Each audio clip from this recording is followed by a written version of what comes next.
And welcome to the Table Ready podcast. This is Todd, and I'm your host, as always. I just wanted to come on here and say welcome to Ork-tober, and this is going to be our episode for today. Of course, if you haven't read the title, we are going to be talking about orcs today. Everybody's talking about orcs in Ork-tober, so here's your war, and I hope you enjoy the episode. So, a little bit of progress up to this point. We did do a little bit of painting. We had a painting session last week. I got a little bit of my stern guard painted. They are basically ready to play on the table. Obviously not to the level that I want them to be, but they are in a quite good state. All the armor is base coated and washed out, and some of the highlights are done. So, and of course the weapons and so on. So they are definitely at that 3-color minimum, maybe a little bit better than that as a whole. So it's just a 5-man squad. They are for Dark Angels. Logan came down. He's painting with me. He's working on his Chaos Army. So that was a really good episode. We really had a good time and had a lot of good chats and everything else. So really glad that worked out. So it's been a busy week. It's been a busy month, but here we are again. What we did do was I started working on an orc army. Not physically. I'm not ready for that. Though, if anybody did want to gift me an orc army, it is one of the ones that I definitely want to get involved in. It's one of those ones that I have danced around for quite a few years, but I just can't commit to it at any point. So, but I'm going to keep trying. I'm going to keep going. And we're going to really, at some point, I'm sure somebody's going to gift me orcs, and then that's going to be the end of that. I'm going to be fully committed. Though, you know, if you've been on here at all, you do know that I have enough armies of my own. Now my boys each have 3 armies each, 3 different factions each. So there's quite a bit of Warhammer presence in this household. If I can get my wife to play, I'm sure there would be more, but I don't think that's ever going to happen. It's been 20 years and she hasn't started yet. I got 1 game out of her, but she'll never admit to it. Or if she does, she'll never admit that, you know, she does say that she played and it wasn't her thing, but I'm going to keep trying no matter what. So anyway, to our subject, we're going to be blunt and to the point this time, just like an Orks Choppa. So what I did was I compiled the Ork Combat Patrol. If you're not aware what's in the Ork Combat Patrol, I'm going to go over with you now. It is a beast boss, and he is a great character to start off with. He does have the Ashuda, and then he's got either the Beast Snag-a-Claw or the Beast Choppa. And of course, really, that's your preference. I would probably go with the Claw just because I really love the Claw. I like the way it looks. I like the -2 to the AP. I know it's less attacks, but I really do like that Claw on an orc. Just the look of it, that big, meaty, mechanical-looking claw. Love it. So that I would always go with the Claw if that's the option. So with that, obviously the shooter is about 18-inch range, 2 attacks. You know, he's a really good shooty orc, so he hits on a 4 or better. And with rapid fire on those shooters, that's of course really good. Gives them extra attacks. We all want extra attacks, especially those orc boys. So, and of course that either way, whether you go with the Snag-a-Claw or the Beast Choppa, they both have anti-monster, anti-vehicle. So if you are just running those guys up against a knight army, a heavy, whatever army, they do have a lot of he has a lot of flexibility to take something down. It's just a 4+, but that's half the time. I'll take it any day of the week. And of course, that Beast Nega boss has an invulnerable save of 5 up. That'll keep him alive a little bit better. Not a lot better, but a little bit better. And then he also has a Feel No Pain 6 up. And of course, the most important part is he's got the Wog rule and Devastating Wounds. So, he is, of course, a terror by himself. So the next thing that's in that combat patrol box is the Beast Naga boys. You get 20 of them in there, and that's pretty much what you want. You really want that solid core of orc boys. Beast Naga boys are pretty much just boys across the board. I believe they have 5 up save, toughness 5, sluggas. They have choppas in general. The boss guy has the power snappa, which is basically a mini power claw. Again, still good. Hits on 3s in close combat, shoots at 5s. Typical orc stuff. They do have the monster hunter rule that if they target a monster or vehicle, they can re-roll the hit rolls. So that's all good. And of course, Beast Nega boys have a Feel No Pain 6 up. So, and of course, that ever-present Wah rule.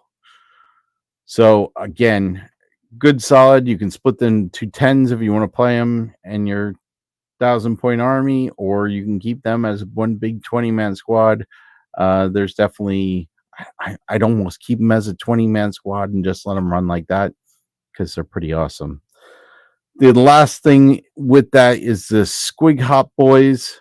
And if you don't know what a Squig Hop Boys, it's essentially an orc boy riding on a squig, what they call it, a smash a squig. Gives them more movement.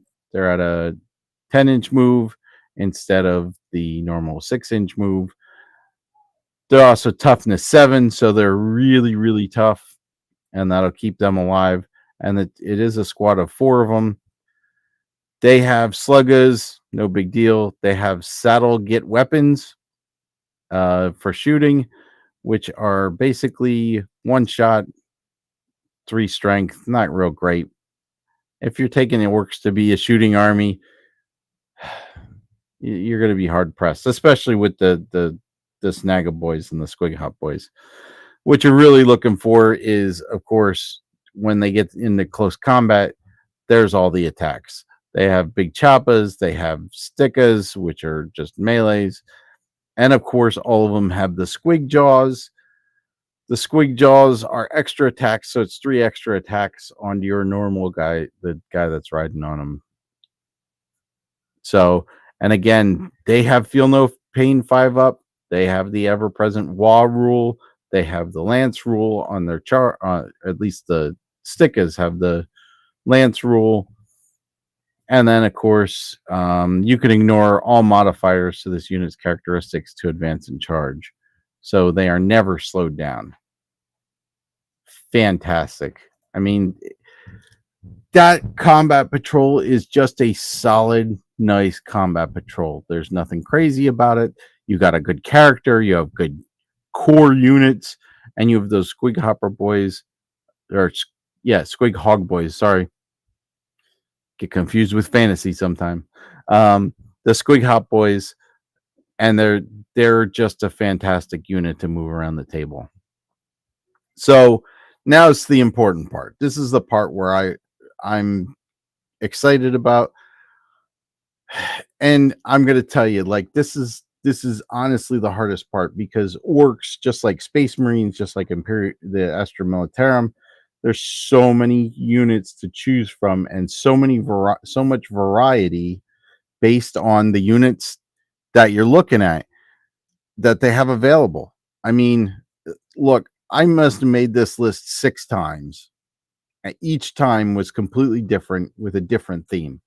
So this is where I'm going with it. This is where I finally broke it down. This is what I really wanted to kind of work with. I ended up going with a war boss, just a basic war boss, nothing super exciting. He's got the combi weapon. He's got the power claw. He is the biggest and the best, which means while there's a wall in your army, he has extra attacks with his melee weapons. It's everything you want out of a war boss. While he's leading a unit, that unit can add +1 to the hit roll on their melee attacks. He's got an invulnerable save. He's got everything you need. That's all I'm gonna say. He's got everything you need. So what I did, because the way I like to run, the way I would theoretically want to run a regular war boss, I put them with 10 boys. The 10 boys, of course, we're going to take them. They're right around 80 points. It's really just a big mass of choppas and sluggas, and they're going to run forward and get mixed into combat. Get them on objectives, get them into combat. And just because I already own one, I would put them in a truck. This way, the truck, you can take your truck, it moves 12 inches, you can run them across the battlefield. It's got so much versatility with the truck by itself.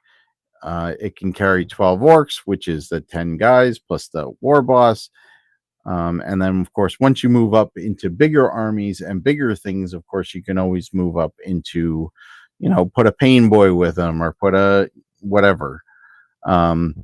That's something to play with later on. The other best thing is if you're worried about them boys getting into trouble or you're not ready to commit them to the charge, you just leave them in there. It's got firing deck 12. So you have plenty of room to shoot these guys out of there. Not that orc shooting's the best, but it's better than nothing. So, and there's a lot of shots. I mean, just big shooters have 3 shots with rapid fire 2. So those are what's on there. The boys, of course, I mean, they only have sluggers, so they're not great. You could always switch those over to shooter boys. If you're only running 30 boys, I'm kind of just committed to making them melee. I mean, if you really wanted to, and you could go with just the shooters instead of the sluggers and just leave them in the truck and drive them around until they're ready to jump out. That would kind of work too. I guess that's kind of a preference, what you want to really play, how you want to play this orc army. I just see it as a more fully committed kind of thing. So, and that's the infantry that I put into it, which is not a lot. It's not crazy. It's a nice amount of models. You're going to have 2 types of war bosses: the beast boss, the war boss. You got 30 infantry running forward. It's just enough models at 1,000 points to be really, really scary. And then, of course, that truck really puts up there, and that squig hop boys. So now the rest of the points. This is the fun part for me because I really, really enjoy these units. So I started with 3 Def Coptas because Def Coptas, they're going to be great for shooting. They move 12 inches. Excuse me. They move 12 inches. They're going to run around. They have copter rockets, they're only 24-inch range, but they are die 3 shots. They are strength 9. They are twin linked. They are -2 AP, and they're a solid 3 damage. They're fantastic. If you do get them in close combat, it's almost even better. I mean, they can just run in there. They get 6 attacks that hit on a 3 or better, strength 5. It's really not a bad choice. It's not the best. They're better running around. But if they do get stuck by something or something catches up to them, they're really solid. They're solid in close combat. I don't think there's enough of them to do a lot of damage, but I think there's enough that they could defend themselves. And of course, they do have the Death from Above ability, which means anytime they end a normal move, you can select one unit that it moved over during that move, and for each model in that unit, you roll die 4. Wait, what? Seriously? Wait, yeah, you can select one enemy unit with moved over, and roll a dice 6 for each model in that unit. Okay, I did read it right.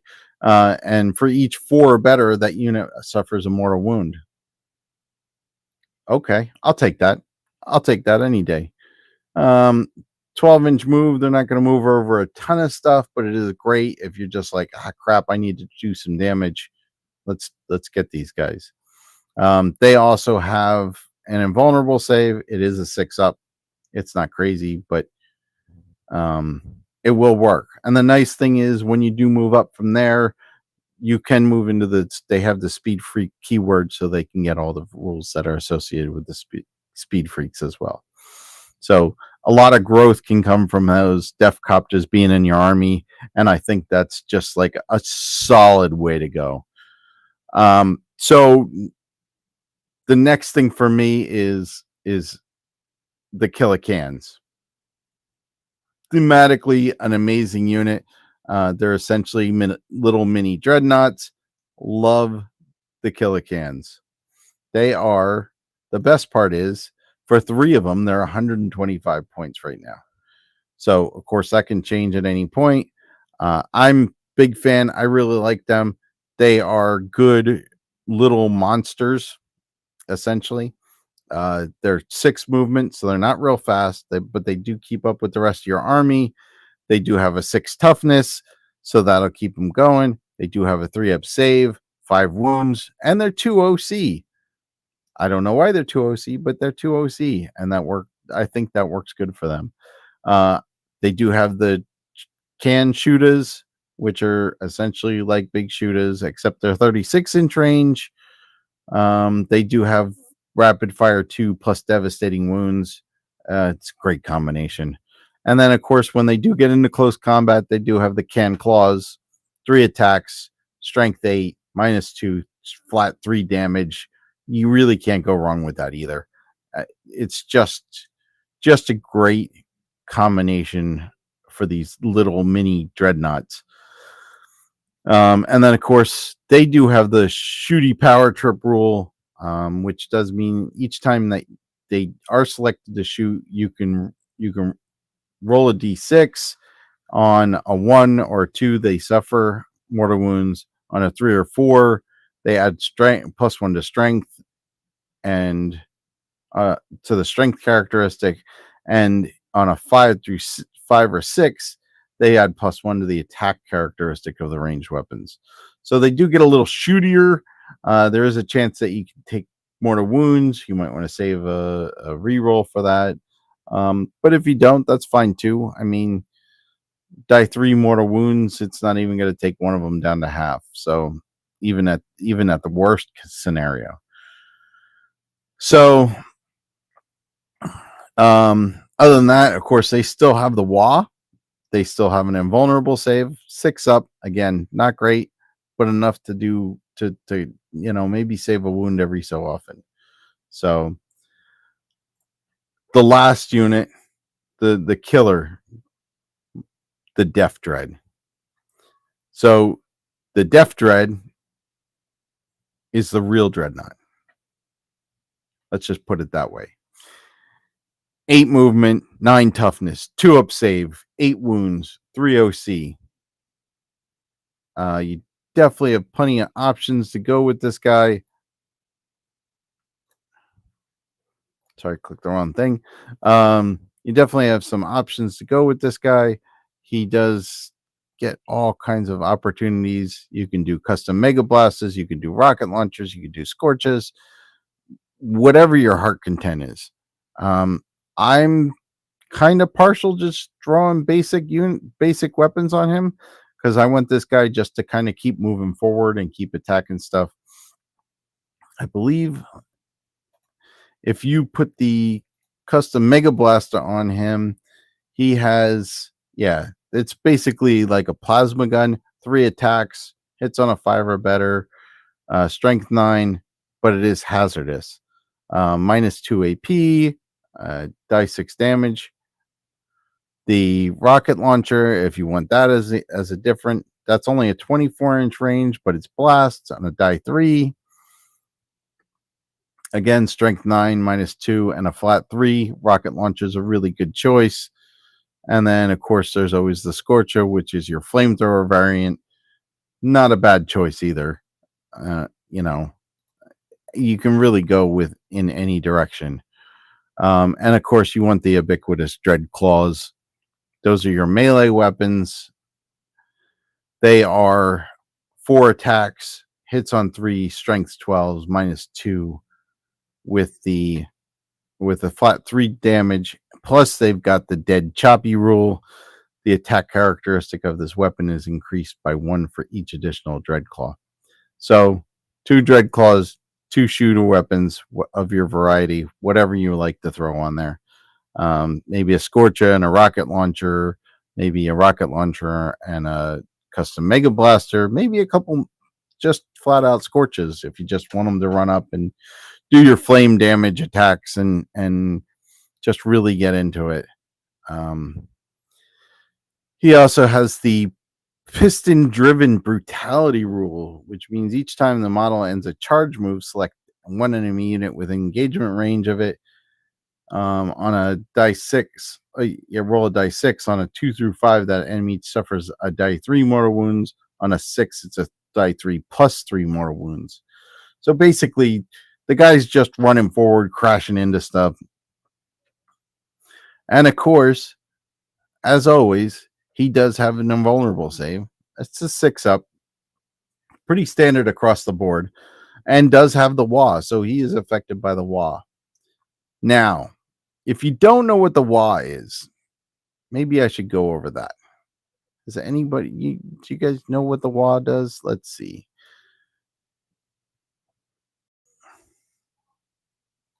So the WA, basically for every orc army,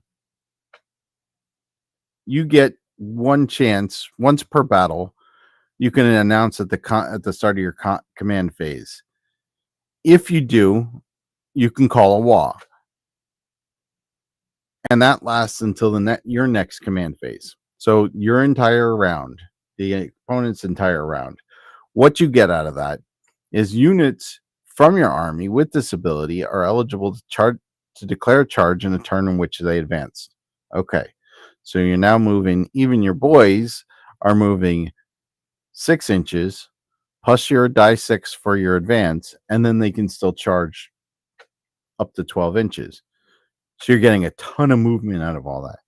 And then as well as that, you're also getting +1 to the strength, +1 to your attacks characteristic of your melee weapons, and all your models within the army get a 5-up invulnerable save. So all those 6-up invulnerable saves, they're now 5-ups. Now, the cool part about that is what I really wanted to do out of this is I went with the detachment called the Bully Boys. And the magic of that is you can call it WA twice in a battle. So for 2 turns out of the 5, you can be in the WA. So not only is that saving your life because it's giving you a better invulnerable save, it's also makes you incredibly terror in close combat. So that'll give you such an opportunity to move across that battlefield and get, your units into combat so much faster. So yeah, that's where I'm at. That's the final list. So I went with the Beast Boss, and the Beast Boss, I believe he went with the. Let me see here. I just want to make sure before I say it wrong. I believe he went with the Snagaboys. Yeah, he went with the Beast Snagaboys. And of course, did I mention? Yeah, he had devastating wounds on his. So he goes with that. So if you make that big 20-man Beast Snagaboys and then throw him on top of it, that's one big unit. If you want to split that up, like I said, into 2 10s, that'll work too. You got one with the Warlord, one without, and he, to create more devastation across the battlefield. So essentially, let's simplify it. The Beast Boss, 20 Snagaboys, Beast Snagaboys. That is one big block of orcs that you don't really want to mess with. The War Boss, put them with the regular boys, and you put them in the truck, so you can race them across the battlefield. And I think that's the one that you're going to run forward and try to deploy across the battlefield as quickly as possible. Then you got your squig hog boys. They're nice again, like they're nice, fast little guys, tough as nails, and have that lance on the charge, so they are great too. And then, of course, you have all that mech to follow up that army. So, yeah. So that's what I would do. That's my take. That does round out right about now at 970 points.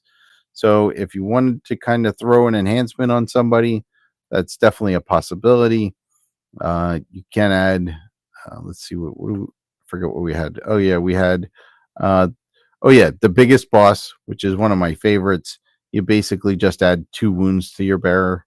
So whether you do the war boss or the beast nega boss, either which way, you can make him the bigger boss, the biggest boss. You can also give them the big gob, which of course, if you've ever seen an orc with the big iron jaw, that's what's the big gob. Not big fan. At the start of the fight phase, select one enemy unit with an engagement range of the bearer, and it must make a battle shock test at a -1 penalty. It's okay.